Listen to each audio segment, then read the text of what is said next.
Hi, welcome to SNS Academy, and this problem is from CENGAGE for JEE Mains Edition 3, and this is from complex numbers and question number 66. As you can see here, it says alpha and beta are the imaginary cube roots of unity.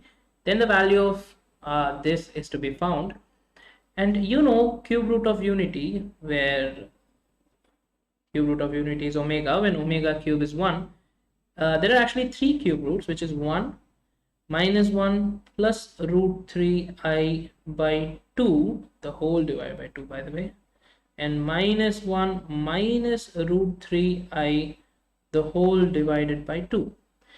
And you can see that they've specifically mentioned that it's an imaginary cube root. So alpha should be imaginary and so should beta. And the two imaginary cube roots are, as you can see, these two. So we can say alpha is equal to omega. And can you tell me what this is? You would know if you had checked out the previous videos, and that is equal to omega square. So now you can substitute, instead of alpha, omega, and instead of beta, you can substitute omega square. So what will happen to this given expression? So alpha power 4 will become omega power 4, plus beta power 28 will become omega square power 28, plus 1 by alpha beta will just be 1 by omega into omega square, which will give us, omega power 4 is actually omega power 3 into omega, right? You all agree with that? Yes, and omega square power 28 is omega power 56.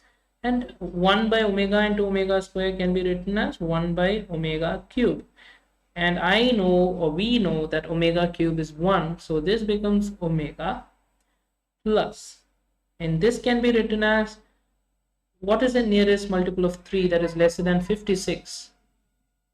Yes, if you're told 54, then you're right. Omega square plus 1 by omega cube, which again is also 1.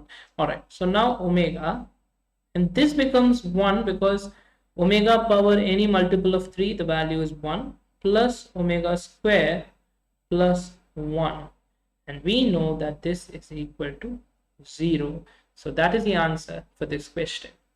So I hope you understood this. If you have any doubts, you can mention it in the comments, and also your suggestions. So until next time, bye bye.